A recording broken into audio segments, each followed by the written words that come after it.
Bu diyar Azərbaycanın qərb bölgəsində, Kiçik Qafqaz Sıra dağlarının ətəyində yerləşir.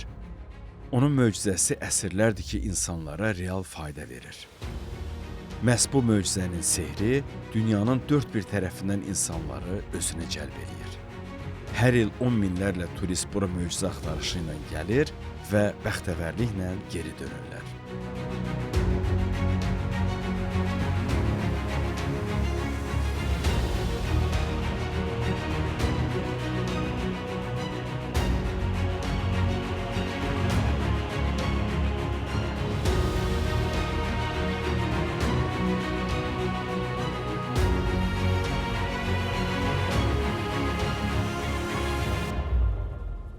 Azərbaycanda bir neçə bölgə var ki, ora insanlar əsasən şafa tapmaq üçün gedirlər.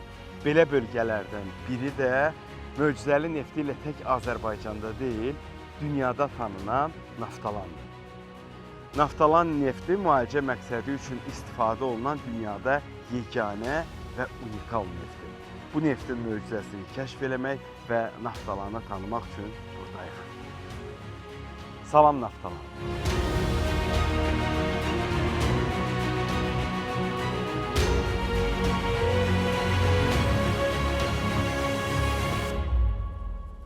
Naftalan adının etimologiyası süzülən və ya axıb gedən mənasını verən nafta sözündəndir. Nafta neftdən alınan maddənin adıdır. Naftalan həm də nafta ilə zəngin yer deməkdir.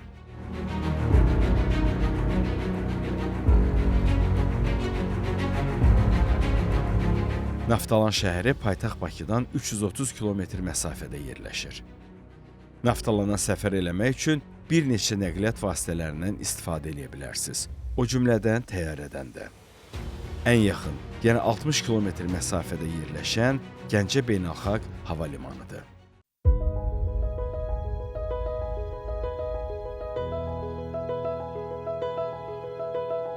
Naftalan olduqca müasir və turistik şəhərdir.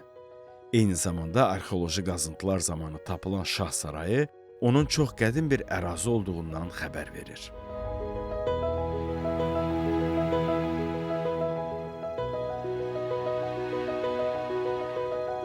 Biz hal-hazırda Naftalanda eramızdan əvvəl mövcud olan saray qalıqlarının üzərində dayanmışıq. Bu abidəni ilk dəfə 2020-ci ildə Müzəffər müəllim aşkar edib.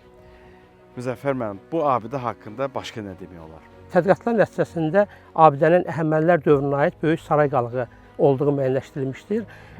Bizim bu nəticəyə gəlməyimizin əsas səbəbi ondan ibarətdir ki, burada eni 2 metrə yaxın 1,82 metr enində divarlar aşkar edilmişdir və bu divarların tikintisində standart 37x37 qalınlığı 10 sm olan kərpiclərdən istifadə olunmuşdur. Əhəng daşından və ya bərk cinsli qaya daşlarından istifadə edilməklə sütun atdıqları burada aşkar elədik və həmin dövrə aid çox zövqlə hazırlanmış saxsı məmulatı aşkar edildi ki, bütün bu aşkar edilmiş maddi mədəniyyət nümunələri bizə deməyə əsas verdi ki, bu Azərbaycanda indiyənə qədər sayca 3-cü Əhəməni dövrünə aid saray qalığıdır.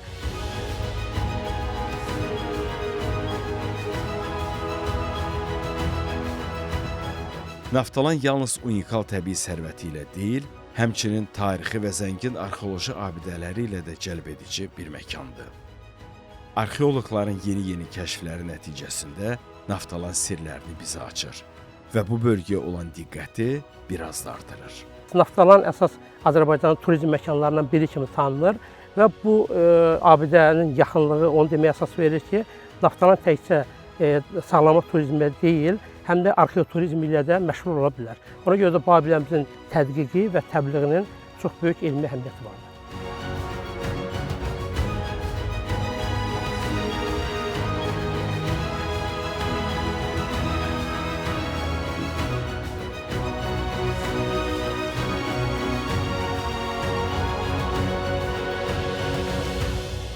Naftalan nefti insan sağlamlığı üçün əhəmiyyətli dərəcədə müsbət təsir gücünə malikdir və bu xüsusiyyəti ilə tarix boyu yerli əhalinin, o cümlədən səyyahların, tacirlərin marağına səbəb olub. Naftalan barədə hələ 12-ci əsrdə yaşamış Azərbaycanın dahi şairi Nizami Gəncəvi əsərində yazmışdı. O, Naftalanın yaxınlığında yerləşən Səfikürd adlanan ərazidən neft çıxarıldığını və onun karvanlarla başqa ölkələrə daşındığını bildirirdi.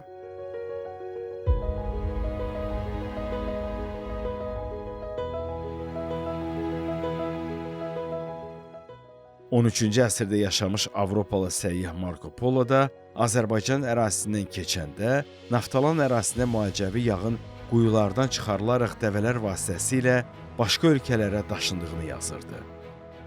Qədim rəvayətə görə isə tacirlər indiki Naftalan ərazisindən keçəndə dəvələrdən birini xəstə olduğundan karvanbaşı onu karvandan çıxarmaq qərarına gəlir. Tacirlər dəvənin yükünü başqa dəvələrə yükləyib yollarına davam edirlər. Bir müddətdən sonra geri dönən tacirlər görürlər ki, həmin dəvə tamamilə dəyişib, kökəlib və gümrahlaşıb.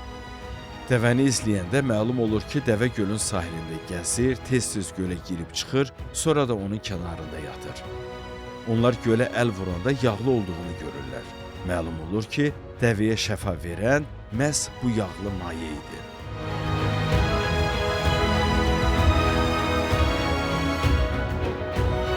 Müalicəvi əhəmiyyəti olan Naftalan yağı əsl təbiət möcüzəsidir. Qədim zamanlardan Naftalan yağı nəinki Cənubi Qafqazda, eləcə də Kiçik Asiyada, İranda və uzaq Hindistanda minlərlə xəstəyə şəfa verib. Bugün də bu möcüzəli maye minlərlə insanı ayağa qaldırır, dərdlərinə dərman olur. Bura ümidlərlə gələn insanlar bir çox xəstəliklərinə əlac tapırlar. Naftalanda bu fikirləri sübut edən unikal muzey də mövcuddur.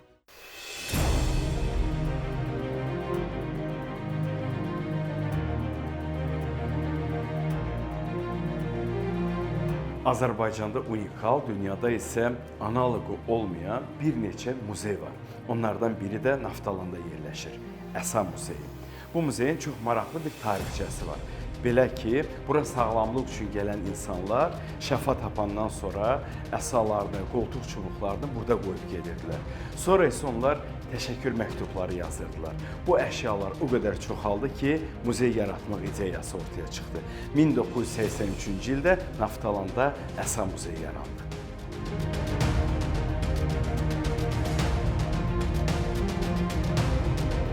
Əsa muzeyində həmçinin Naftalanın tarixinə aid eksponatlar və Naftalanın ilk sanatoriyalarının fotoları da var. Fotoşəkillər vasitəsilə siz Naftalanda inşa edilən sanatoriyaların keçmişi ilə tanış ola bilərsiniz. Sovet dönəmində şöhrətini ildən ilə artıran bu bölgə indi də ənənələrini davam elətdirir.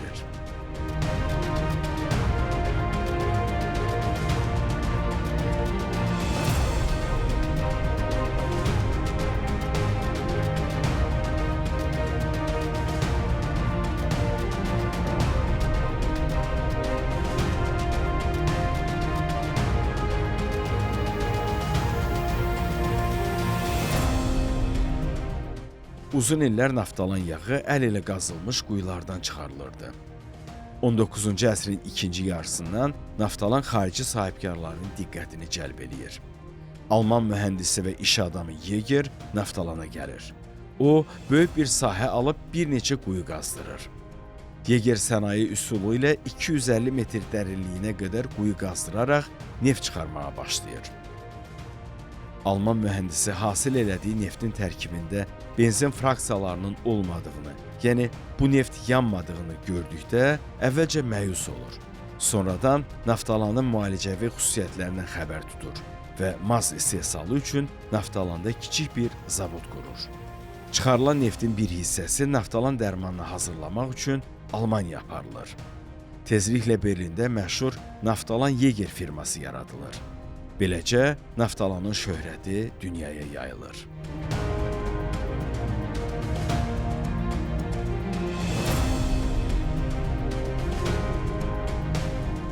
$19-cu əsrin sonu, 20-ci əsrin əvvəllərində dünyanın bir çox iri şəhərlərində, həmçinin London, Hamburg, Qahirə, Tokyoda Azərbaycanda istehsal olunan, lakin Alman məhsulu kimi tanınan Naftalan dərmanı geniş şəkildə satılmağa başlayır.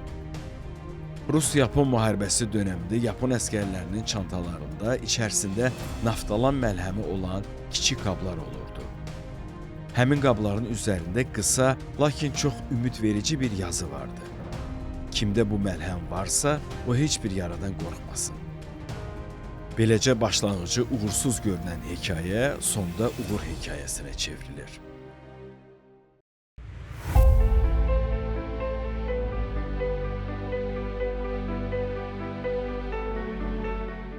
Naftalan nefti deyilənə görə 70-dən çox xəstəliyin müalicəsində istifadə olunur.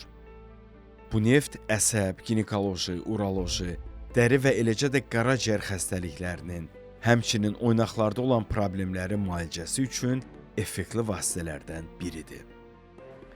Naftalan neftinin tərkibində olan maddələrin ağrı kəsici, iltihab əleyhinə və antialergik xüsusiyyətləri var. Bu da onu möcüzəli neftə çevirir. Onun özünə məxsus qoxusu var. Naftalan nefti təbii və qatqısızdır. Artıq neçə illərdir ki, həkimlər müxtəlif xəstəliklərin müalicəsi üçün məhz naftalan neftini təyin edirlər. Salam. Sağ olun. Necəsiz? Təəssürat cüdəyəm zor. Ota-anamız bilan kelganmiz, ota-onalarimiz judayam xursand hammasi. Servisdan, muolajadan, hammasidan xursand. Baraka topinglar, rahmat katta, tashakkur.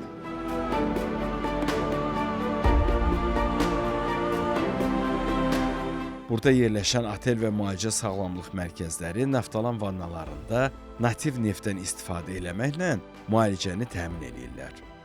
Bəzi tibbi prosedurlarda qətransız, yəni təmizlənmiş naftadan istifadə olunur. Təmizlənmiş naftalan neftindən alınan dərmanlar müxtəlif növ xarici və daxili müalicələrdə tətbiq olunur. Mən Mamatova Dilbar, O'zbekistondan keldim. Naftalan vannasini olaman deb, oyog'im og'rigan, qo'lim shamollashdan og'rigani uchun sanatoriya yaxshi deb eshitib, shu yerga dam olishga keldim. Hozir zo'r, mana vannani olyapman. Yaxshi, 5 kun bo'ldi kelganimga. 5-kun o'zi yaxshiligini sezdim. Oyoqlarimda og'riq yo'q. Qo'llarim yaxshi. O'zimni yaxshi his etyapman.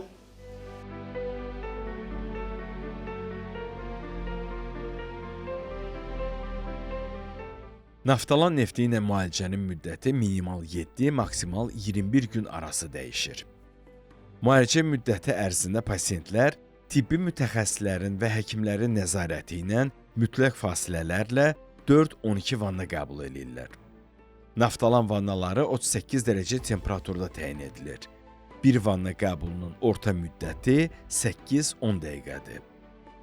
Vanna qəbulundan sonra ən az 2 saat ərzində istirahət vacib sayılır. Təxminən 20 ildir vanna qəbul edirəm, vannaya gəlirəm.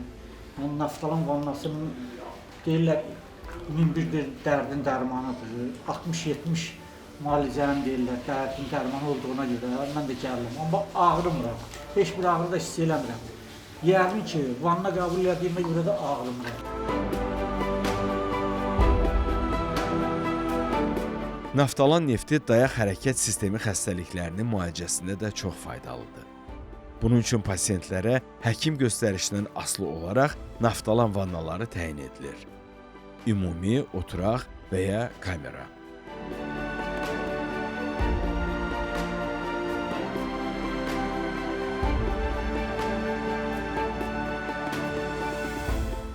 Beş yaşından yuxarı olan uşaqlara əks göstəriş olmadığı təqdirdə naftalanla müalicə təyin oluna bilər.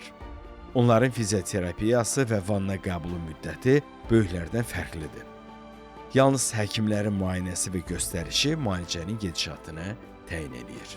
Kiçik uşaqlara da kömək eləyirik. Bizim müalicədən sonra uşaqlar ümumiyyətlə kəskin qrip xəstəliyi ilə 1 il sakit yaşayırlar, heç xəstələnmirlər də. Otel və müalicə sağlamlıq mərkəzlərinə üz tutan insanlar ilk növbədə hər tərəfli müayinədən keçdikdən sonra müalicəyə başlayırlar. Naftalan indi məşhur deyil, neçə min illərlə məşhurdur, ta ki qədim zamanlardan. Onun da ki müalicəvi gücündən hələ qədim zamanlarda Misirlilər də bilirdilər, Romalılar da bilirdilər. Hal-hazırda Naftalan 77 xəstəlikdən çox müalicəni təsirini göstərir. Əsas müalicələr gedir hərəkət dayaq sistemində. Bel fəqərələrimizdə, boyun fəqərələrimizdə, oynaqlarımızda kəskin qocalma gedir. O kəskin qocalmanın qabağını almaq üçün Naftalan ən gözəl vasitədir. Əməliyyatsız, dərmansız, əsanla gələn adamlar əsanı qoyub burada çıxıb gedirlər. Hal-hazırda bu saat bizdə MDB ölkələrindən çoxdur. İsraildən əməlli başlı qonaqlarımız gəlir. Ümumiyyətlə bütün dünyadan gəlirlər. Şimali Amerika, Cənubi Amerika, Avstraliya, Zelandiya. Hal-hazırda bu saat Çindən qonağımız var. O da müalicə götürür. Möcüzəli işləri çoxdur Naftalanın. Onu da gerək mütləq qonaqlarımız gəlsin, onun gücünü görsünlər.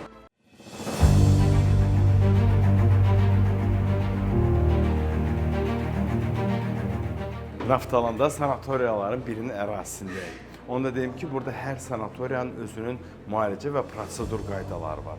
Amma hamısının əsasında Naftalanın möcüzəvi nefti dayanır.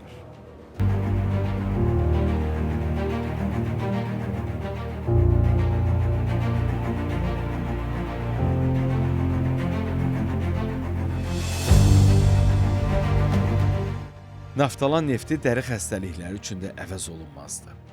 Ən çox tətbiq olunan prosedurlar bron vannaları, balneoterapiya, masaj, parafin və fizioterapiyadır. Onu da qeyd edeyim ki, Naftalan nefti ilə müalicə edilən xəstəliklərin spektri ilbəil artırılır.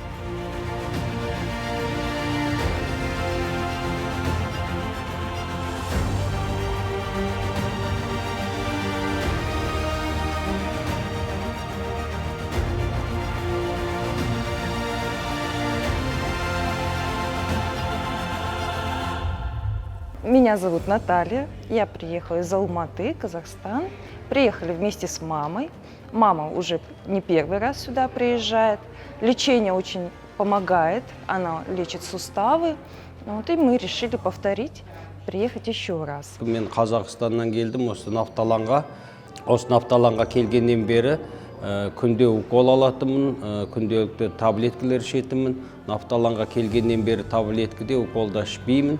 Қазір кішкене ауырып тұр, өне бойым бәрі. Бірақ осындай не береді дейді, жәнегі организм кішкене ауыртып не қылады дейді, артынан осының бәрі ауырғандары басылады дейді.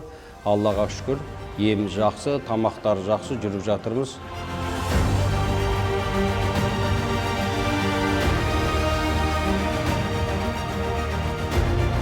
Müasir dövrümüzdə Naftalan şəhərinin iqtisadiyyatının əsasını sanatoriya-kurort infrastrukturu təşkil edir. Müasir avadanlıqlarla təhciz olunan Naftalanın sağlamlıq mərkəzlərində müalicə almaq və qəşəng dincəlmək üçün hər cür şərait var. Naftalana həm də sanatoriyalar şəhəri deyirlər. İlk sanatoriya burada 20-ci əsrin 30-cu illərində qurulub. 150 çarpayılıq, o da mövsümü. İndi isə Naftalanda 20-yə yaxın sanatoriya fəaliyyət göstərir. 1264-cü ildə İtaliyadan Çinə səfər edən İtalyan səyyah Marco Polo'nun bir vaxtlar yağlı göllər adlandırdığı bu yer hal-hazırda beynəlxalq sağlamlıq turizm mərkəzidir.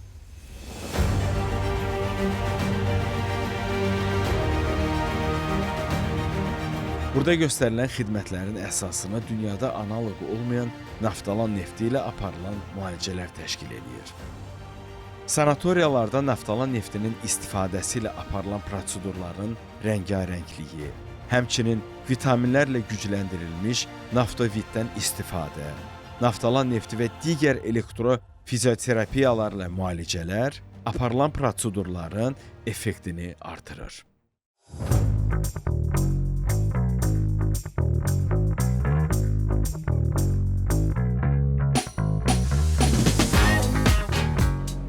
Naftalanda sanatoriyalarda menyular müxtəlifdir. Onlar çox çeşidli olur. Burada cürbəcür salatlar, şorbalar, isti yeməklər. Bundan başqa diyeta saxlayanlar üçün xüsusi menyu təklif olunur. Əsas qarnı doyuzdurmaq deyil, əsas sağlamlıqdır.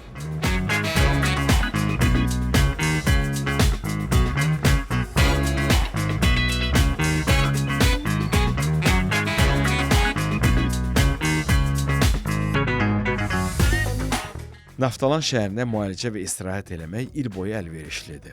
Yay isti və xoş, qışı isə mülayimdir. Murov dağın təmiz havası, həmçinin şəhərin ekomühiti və biomüxtəlifliyin zənginliyi Naftalanda xüsusi mikroiqlim yaradıb. Bu isə şəhəri tənəffüs sistemi xəstəliklərindən əziyyət çəkənlər üçün çox əlverişli məkana çevirir. Naftalan şəhəri parkları, istirahət məkanları və yenilikləri ilə də turistlərə xidmət eləyir. Azərbaycanın ulu öndəri Heydər Əliyevin adını daşıyan müasir park və burada yaradılan pulsuz kitabxana sizin də diqqətinizi çəkə bilər. Onu da qeyd edeyim ki, mini kitabxana günün istənilən saatında ödənişsiz fəaliyyət göstərir. Demək, dünyada çox məşhur olan bir balaca kitabxana formatı var və Azərbaycanda ilk dəfə bu Naftalan şəhərində tətbiq olunub. Adətən belə kitabxanalar parklarda, ictimai yerlərdə qurulur. Naftalanda isə bu Heydər Əliyev parkındadır. Ramilə xanım indi bu barədə bizə daha geniş məlumat verəcək. Little Free Library kitabxanası 2020-ci ildə Naftalan şəhər icra hakimiyyətinin təşəbbüsü ilə yaradılmışdır. Mini kitabxanamızda müxtəlif dildə kitablarımız yer almışdır. Əsasən ingilis, rus dili və türk dili, Azərbaycan dilində kitablarımız yer almışdır. Mini kitabxanamız günün 24 saatı açıq olur. Şəhərimizə gələn turistlər gördüyünüz bu çınar ağacının altında əyləşib, mini kitabxana ilə yaxından tanış olub, kitab oxuyur və maariflənirlər.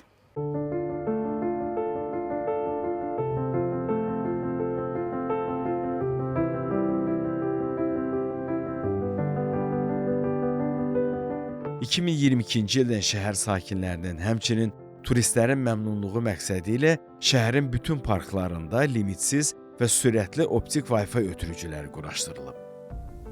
Naftalan şəhəri Azərbaycanda müalicəvi turizm sektorunda həmişə ön sıralarda olub və bu gün də yüksəlməkdədir. Üstəgəl o, turistlərə çox şaxəli xidmətlər göstərir. Azərbaycanda fəaliyyət göstərən Turizm İnformasiya Mərkəzi pavilyonlarının birinin məhz Naftalanda yerləşməsi də təsadüfi deyil. Salam, xoş gəlmisiniz. Sağ olun, siyavoş. Azər nümayəndəsi. Mənə biraz Naftalan haqqında daha ətraflı məlumat verə bilərsiniz? Naftalan şəhəri ümumiyyətlə sanatoriya kurort şəhəri kimi tanınmaqdadır. Burada ən çox sağlamlıq turizmlə məşğuldur. Bura insanlar, qonaqlarımız, turistlərimiz sağlamlıq üçün bura üz tuturlar. Naftalan şəhərinin özündə bundan əlavə olaraq turlar da təşkil olunmaqdadır. Demək olar ki, bəli, burada xəritəmiz var, Naftalan şəhərinin xəritəsi var, burada baxa bilərsiniz. Xəritənin arxa tərəfində isə burada görürsəniz qərb regionu xəritəsi vardır. Burada gördüyünüz üzrə bax, rayonlar üzrə tarixi abidələr olsun, səyahət olunacaq obyektlər hamısı nümayiş olunmaqdadır. Naftalanın özü də buradadır. Burada siz Naftalan nefti ilə bağlı maraqlı məlumatları əks elətdirən güşə ilə tanış ola bilərsiniz.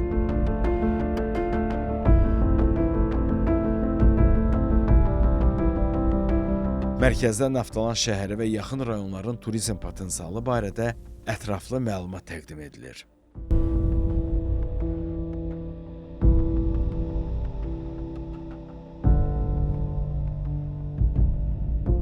Axşamlar isə Naftalanda əyləncə atmosferinə düşürsən. Hər yerdə çalçağırdı. Naftalanda sanatoriyada axşam vaxtı əyləncə saatıdır. Burada insanlar rəqs eləyir, mahnıya qulaq asır, oyunlar oynayırlar. Bir sözlə Naftalanda gündüzləri kimi gecələr də işıqlı, əyləncəli və maraqlıdır. Həmçinin burada uşaqdan böyüyə hər kəsin maraq dairəsini nəzərə alaraq istirahət güşələri də yaradılıb.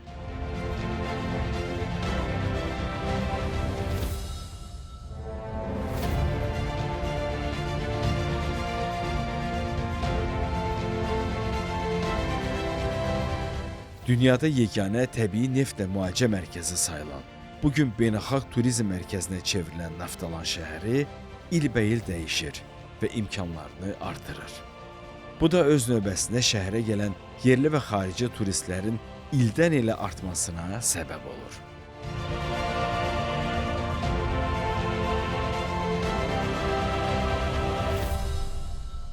Azərbaycanın unikal təbii sərvətlərindən biri olan Naftalan əsrlər boyu şəfa mənbəyi kimi tanınıb. Nefti möcüzəsinin sorağı artıq dünyanı gəzib. Naftalan nefti təkcə Azərbaycanda yox, bütün dünyada xüsusi maraq kəsb eləyir. Naftalan nefti elə bir təbii sərvətdir ki, onun zənginliyini və möcüzəsini yalnız ona toxunduqdan sonra, onunla təmaslı olduqdan sonra daha yaxşı hiss edə bilərsiniz. Bu möcüzənin reallığını yaşayan yüz minlərlə insan var. Onların bir qismi təəssüratlarını bizimlə bölüşdü. Мен Қазақстаннан келдім, есімім Гүлбахрам. Осы нафталандағы ем маған ұнайды. Мен электротерапия, магниттерапия және нафталан ваннаны қолданамын. Маған тамақтары да, емі де барлығы да ұнайды. Mən Cabbarov Mail, Murmansk şəhərindən gəlmişəm. Qollarımda, barmağımda arıqlar vardı, işləmirdi barmağım. Hal-hazırda barmağım da işləyir, qollarım duzda gedib, hər şey yaxşıdır. Müalicə çox əladır, çox xoşuma gəlir. Мама чувствует оздоровительный эффект в течение длительного времени. Поэтому мы сюда планируем вернуться еще раз. Здесь очень хорошо. Меня зовут Сергей Сыридов. Я приехал из Казахстана в солнечный Азербайджан. Приехали мы второй раз в этом году. В том году получали лечение, очень хорошо, для здоровья полезно. И вот решили в этом году тоже приехать. Ну, мы довольны. Мы приезжаем с супругой. Сервис отличный и лечение прекрасное. Енді нафталановый ваннан керемет әсер алдық. Өте жақсы. Бірінші рет келдік негізінде осы нафталанға. Жақсы, өте жақсы.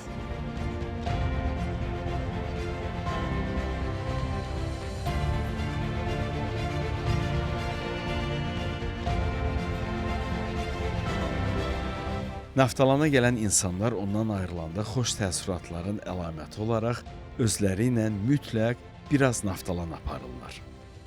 Möcüzələrin ardınca Azərbaycana gələndə naftalana xüsusi yer ayırın.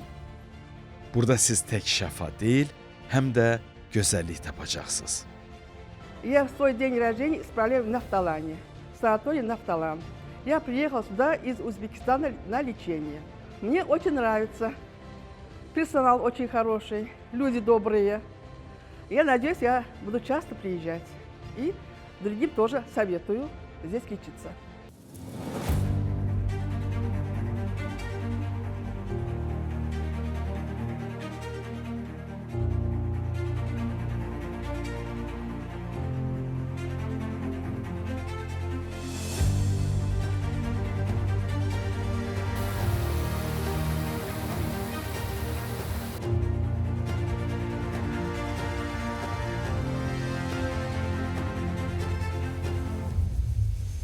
Bu bölgənin ərazisi qədim insanların yaşayışı üçün coğrafi cəhətdən əlverişli bir məkan olub. Bu torpaqlardan Avropa, Asiyanı birləşdirən qədim ticarət karvan yolları keçib. Xəzər və Qara dənizə asanlıqla çıxış əldə eləməklə Şərq, həmçinin Balkan ölkələri ilə iqtisadi, mədəni əlaqələrin qurulmasına səbəb olub.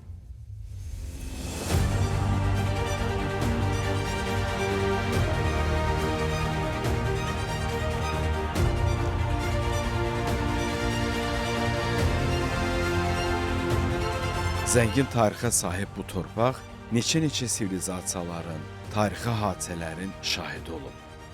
Goranboy Azərbaycanın tarixində xüsusi yer tutur.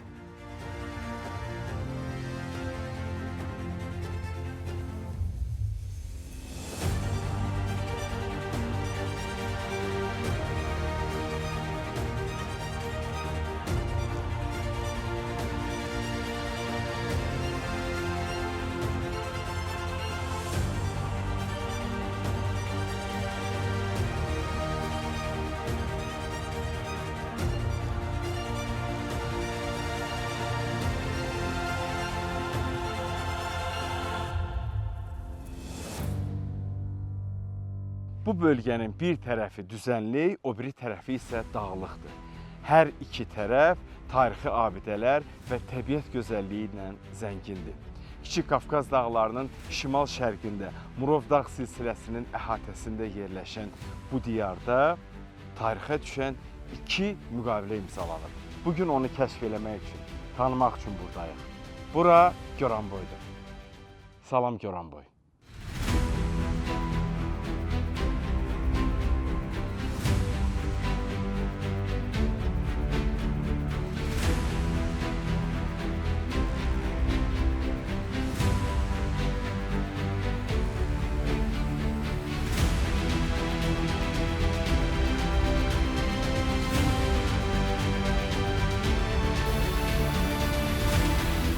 Goranboy adının hardan alınması tarixçilər tərəfindən müxtəlif cür izah olunur.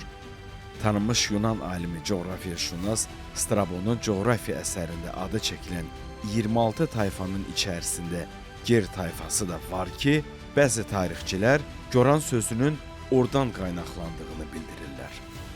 Goranboy rayonu 1930-cu ilə qədər Boy Əhmədli adı altında adlanıbdır. Sonra 1930-cu ildə Goranboy adı verilib rayonun inzibati mərkəzi kimi. 1938-ci ildə Goranboy adı dəyişdirilərək Qasım İsmailov adı verilib. Sonraki dövrlərdə 1991-ci ildən sonraki adı isə təkrar Qasım İsmailov rayonunun adı götürülüb və Goranboy rayonu kimi özünə bərpa olunur.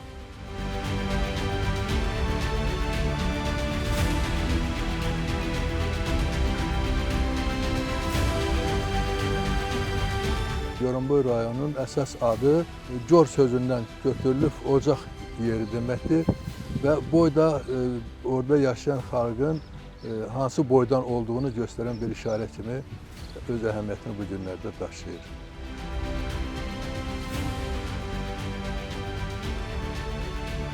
Rayon kimi 1930-cu ildə yaradılan Goranboy Bakı şəhərindən 317 kilometr məsafədə Azərbaycanın qərb bölgəsində yerləşir. Avtomobillə Goranboya təxminən 4 saatlıq yoldur. Onun cənub və cənub-qərb hissəsinin Murov Dağ silsiləsinin şimal yamaçları, şimalını isə Bozdağ əhatə edir. Rayonun şimalında dəniz səviyyəsindən hündürlük 50 metr, cənubunda Murov Dağda ən yüksək zirvə Camış Dağıdır ki, onun da hündürlüyü 3724 metrdir. Goranboyu əhatə edən Murov Dağ və Keçəl Dağ zirvələri çox əzəmətlidir. Buludların arasından ara-sıra boylanan bu zirvələri müşahidə eləmək insanda həyəcan yaradır. Onların zəhmini hiss eləməmək mümkün deyil.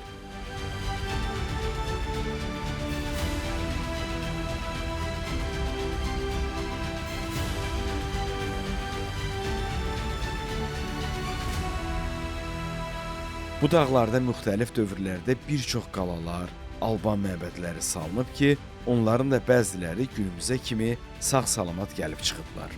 Azərbaycanda müqəddəs inanc yerləri yaxın yüzillərin deyil, min illərin yaşıdıdır. Rayonun Meşəli, Yuxarı Ağcakənd, Buzluq, Erkəc, Qaraçınar yaşayış məntəqələrində 5-8-ci əsrlərdə inşa edilmiş Alban məbədləri ərazidə uzun illər Albanların yaşadığından xəbər verir.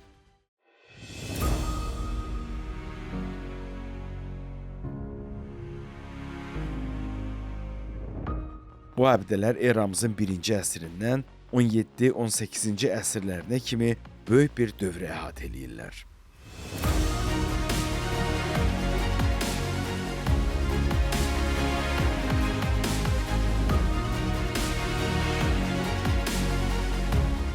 Alban məbədləri üzərindəki naxışlar odun müqəddəsliyinin rəmzi kimidir. Bu, həm də Alban tayfalarının müxtəlif təsirlərə məruz qalmasına baxmayaraq, öz dini etiqad və inanlarına sədaqətin rəmzidir. Goranboy rayonu ərazisində bir neçə Alban məbədi var. Meşəli kəndində, Qaraçınarlıda bu məbədlər özlərində Alban memarlığını əks elətdirir. Hal-hazırda biz Qaraçınarlı kəndində yerləşən məbədin içərisindəyik. Bu məbəd eramızın 5-8-ci əsrinə aiddir.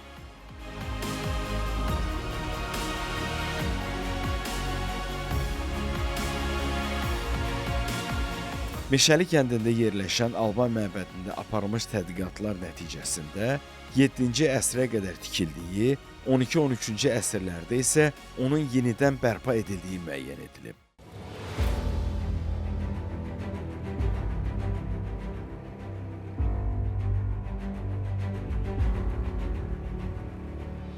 Goranboyun dağ kəndlərindən olan Mənəşli kəndində Alban məbədlərinə də rast gələ bilərsiniz. Yüksək dağlıq hissədə yerləşən kəndin qəbirstanlığında qədim qəbirüstü abidələrin birinin üzərində ərəbcə yazıda onun 1365-ci ilə aid olduğu göstərilir.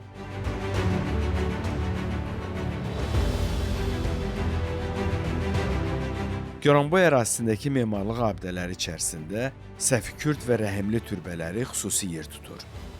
Xudubaba türbəsi Azərbaycanın milli memarlıq sənətinin ən yaxşı nümunələrindəndir. Mənbələrin verdiyi xəbərə görə Xudubaba türbəsi Səfikürddə yaşamış Xudu pəhlivanın adı ilə bağlıdır.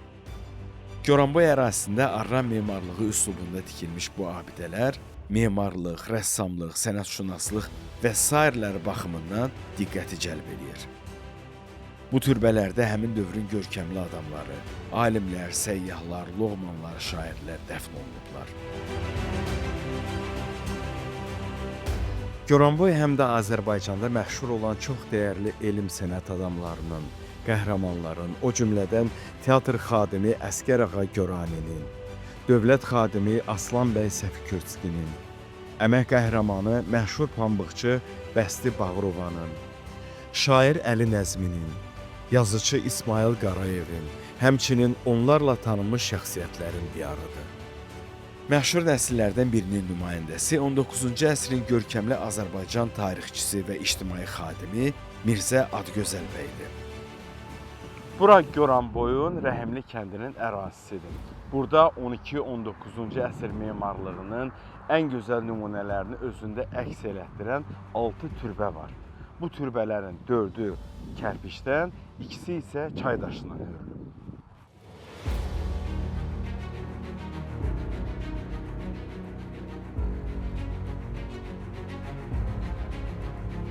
Bu türbələr bir mərtəbəli və bir xanəlidir. Onların hamısı eyni sırada olmaqla bir-birindən 10 metr məsafədə yerləşdirilib. Türbələrin daxili hissəsi çoxbucaqlı fiquru xatırladır və yuxarı hissələrini sönük rəngli karnizlər bəzəyir. Türbələrin üstündəki kitabələrdən ilki 1848-ci ildə, sonuncusu isə 1872-1873-cü illərdə doldurulmuşdu.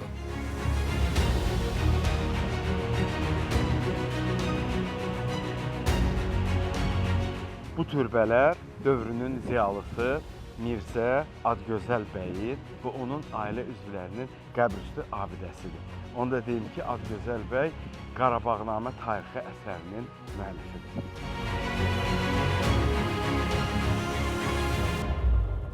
Qarabağnamə əsəri 1736-cı ildən 1828-ci ilə kimi olan dövrü işıqlandırır.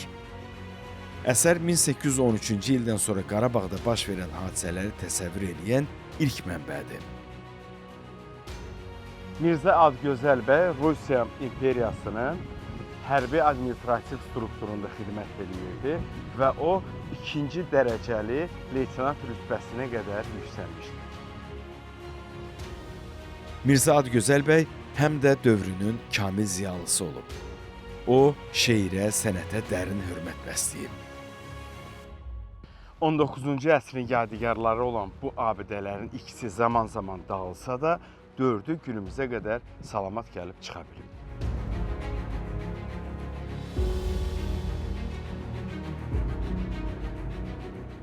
Goranboyda tarix muzeyini əvəz edən elə tarixi yerlər var ki, onlar sizə bölgənin keçmişindən daha çox şey deyə bilər.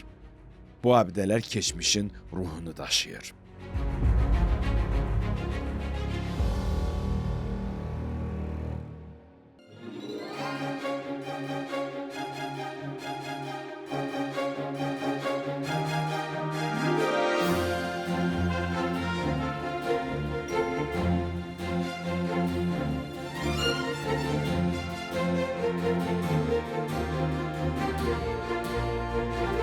Azərbaycanın etnik rəngarəhliyi özünü həm də bölgələrin yer adlarında göstərir. Goranboyun Rus Parisi kəndi də belə məkanlardan biridir. Bir mənbəyə görə bu kəndin əsası 1842-ci ildə, digərinə görə isə 1893-cü ildə Rusiyadan köçürülən Malakanlar tərəfindən qoyulub.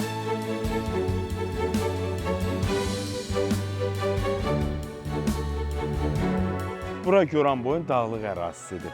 Burada bir neçə məşhur kənd var. Onlardan biri də Rus Parisi adlanır. Kənddə əsasən Malakanlar yaşayır. Kəndin girişində, yolun sağ tərəfində hündür bir təpənin üstündə Alban qəbristanlığı var. O çox böyük bir ərazini əhatə edir.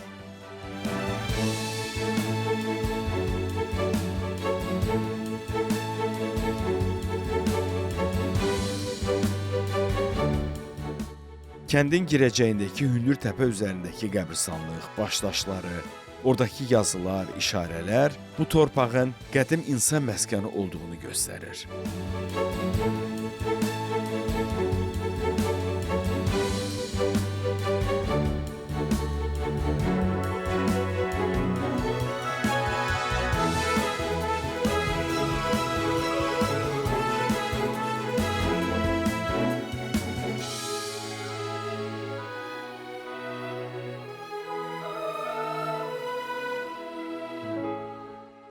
Kənd Goranboy rayonunun mərkəzindən təxminən 45 km məsafədə Murov dağ silsiləsinin ətəyində yerləşir. Kəndin təbiətini seyr eləmək, buradakı insanların məişəti, adət-ənənələri ilə yaxından tanış olmaq, malakanların xorunu dinləmək olduqca maraqlıdır.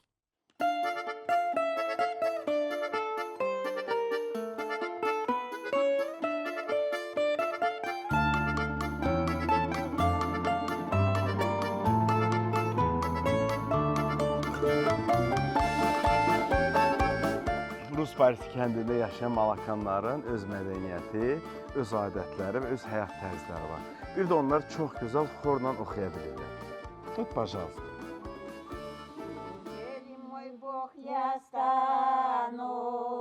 Когда ты за своими придешь, неужели день тот настанет, а меня ты с собой не возьмешь? Неужели в момент вознесения не поднимешь меня в небеса? Не услышу небесного пения, не увижу твои чудеса.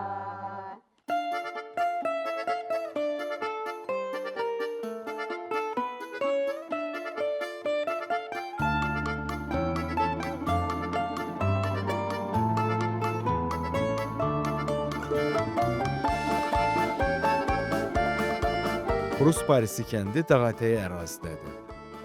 Yaşayış məntəqəsi o zaman Paris adlanan kəndin yaxınlığında yerləşdiyinə görə Rus Parisi, sonralar təhrif olunaraq Rus Parisi adlandırılıb. Kənd hər tərəfdən yüksəklik və meşələrlə əhatələnib. Kəndin bir yanı cır armud meşəliyi, digər yanı isə alma bağlarıdır.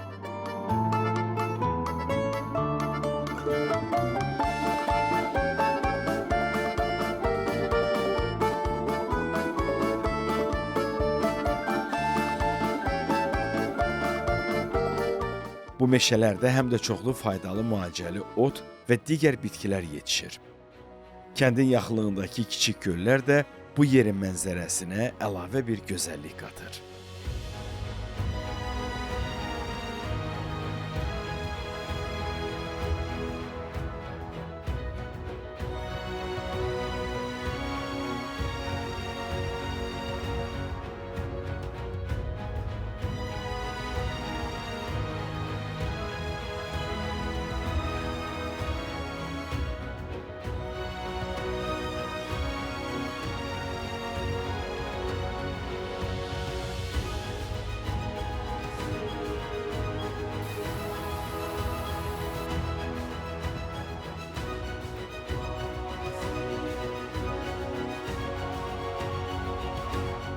Goranboyun dağlıq ərazisində hava tez-tez dəyişə bilir. Dumanlı, çiskinli hava tez bir zamanda günəşli və isti olur. Havanın şıltaqlığına baxmayaraq Goranboyun təbiətinin hər anı gözəldir. Bu təbiəti piyada gəzərək seyr elədikcə onun gözəlliyini daha çox görə və duya bilirsən.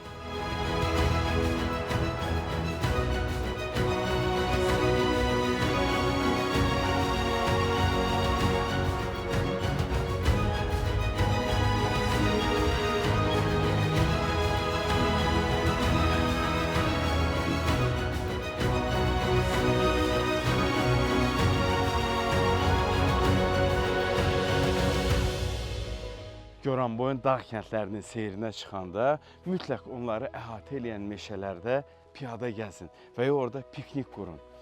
Bu meşələrin yaşıllığı, buradakı rahatlıq, huzur, quşların səsi, ümumiyyətlə buradakı ab-hava sizə zövq verəcək. Goranboyun flora və faunası çox zəngindir. Bir də onu deyim ki, belə meşələri gəzəndə kahlara rast gələ bilərsiniz. Burada biraz diqqətli olun.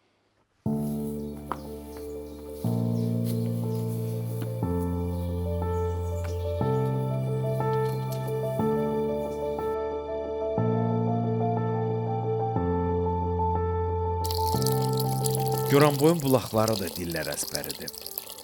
Burada olanda sizə hər yerdə bulaqların dadı və xeyri haqqında danışacaqlar. Goranboy bölgəsi bulaqlarla çox zəngindir, xüsusilə dağlıq ərazisi. Burada hər addım başı bir bulağa rast gələcəksiniz. Hər birində özünün tamı və yumuşaqlığı var. Yerli sakinlər belə bulaqların suyuna can dərmanı deyir.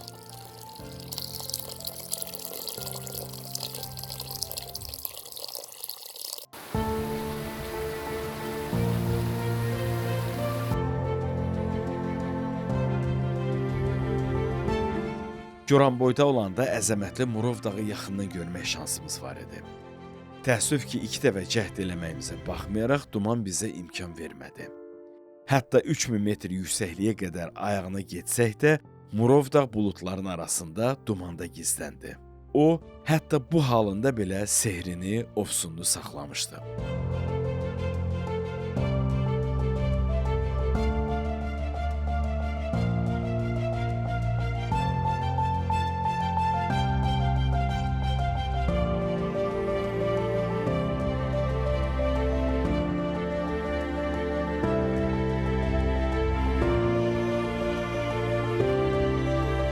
Murov dağın zirvəsini biz ondan xeyli uzaqlaşandan sonra daha aydın görə bildik. Amma çox uzaqdaydıq.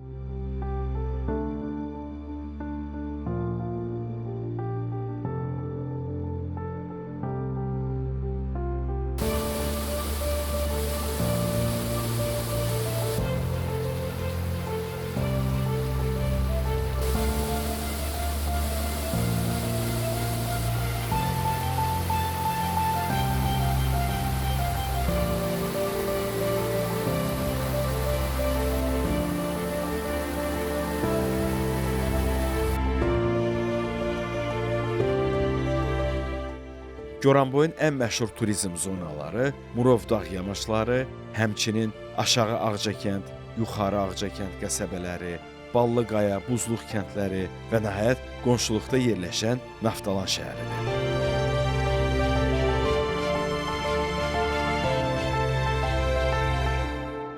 Naftalan xüsusilə müalicəvi nefti ilə məşhurdur. Naftalan neftindən istifadə edən sağlamlıq və istirahət mərkəzləri çox sayda turisti özünə cəlb eləyir. Bu şəhərə hər il şəfa tapmaq üçün dünyanın müxtəlif yerlərindən 10 minlərlə turist gəlir.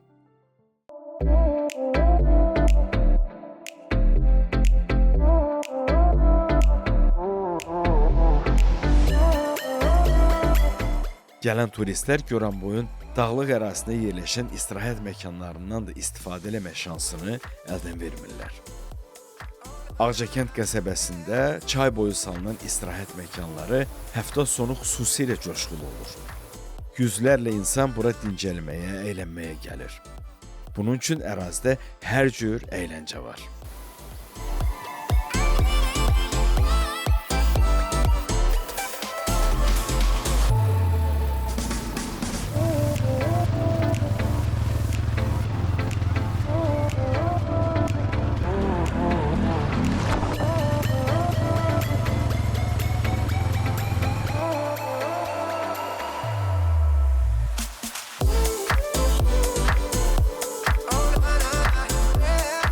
Bu əyləncə və istirahət məkanlarında hazırlanan yeməklərin dadı isə xüsusilə seçilir. Onların dadına, ətrinə, eyni zamanda təbii ingrediyentlərdən hazırlanmasına aşpazlar xüsusi önəm verir. Goranboy mətbəxinin çox dadlı təamları var. Bugün onlardan ikisini həm bişirib, həm də dadına baxacağıq. Daha doğrusu bu işte bize kömək eləyəcək İradə xanım. İradə xanım salam. Salam, xoş gəlmisiniz. Çox sağ olun. Biz də bugün sizə Görənboy rayonunda məşhur olan iki Bəli. yeməyimizi təqdim eləyəcəyik. Aha. Yeməklərimiz çolpa çığırtması və qaymaqlı can ətindən ibarətdir. Yeməklərimizi hazırlamaq üçün bizə nə lazımdır? Birinciyə başlayaq kənd çolpasından. Çolpanı hazırlamaq üçün bizə lazımdır bir baş soğan, duz, istiot, kərə yağı. Zövqə görə pomidor, biber əlavə eləyə bilərsiniz. İkinci yeməyimiz qaymaqlı can ətimizdir. Can ətini hazırlamaq üçün bizə lazımdır bir baş soğan, göbələk, qaymaq. Axırda hazır olanda birinci üstünə əlavə eləyib süfrəmizə veririk. Böyle. İndi bunları hazırlamaq üçün keçək kənd çolpasının hazırlanmasına. Buyurun onda.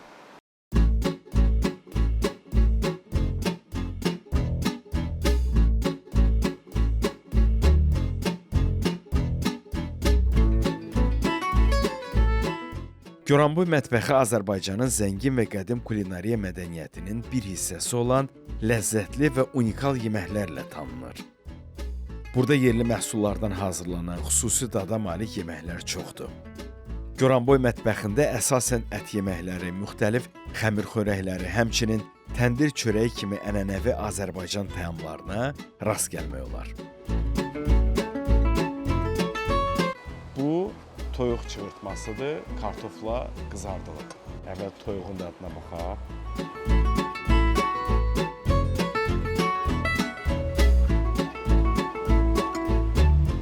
Biraz da indi növbəti yemək dadına baxaq. Bu can ətindən qaymaqlı, göbələkli yeməkdir. Qaymaq ətə xüsusi dad verir. Goranboyda alanda mütləq bu təamların dadına baxın. Sonra mənə çox sağ ol deyəcəksiniz. Nuş olsun.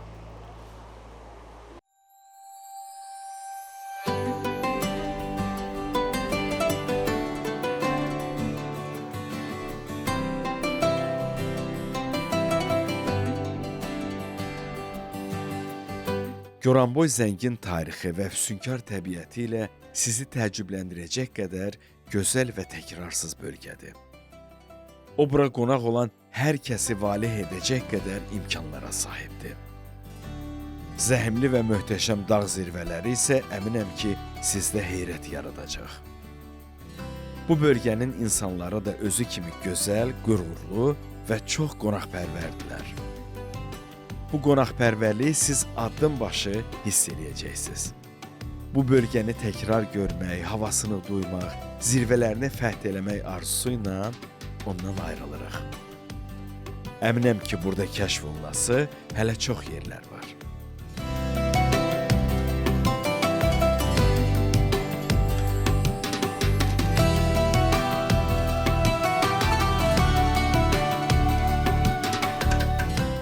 Səyahət xoşbəxtliyin ən yaxşı katalizatorudur. Bu sözləri Amerikan yazarı Mark Twain deyir.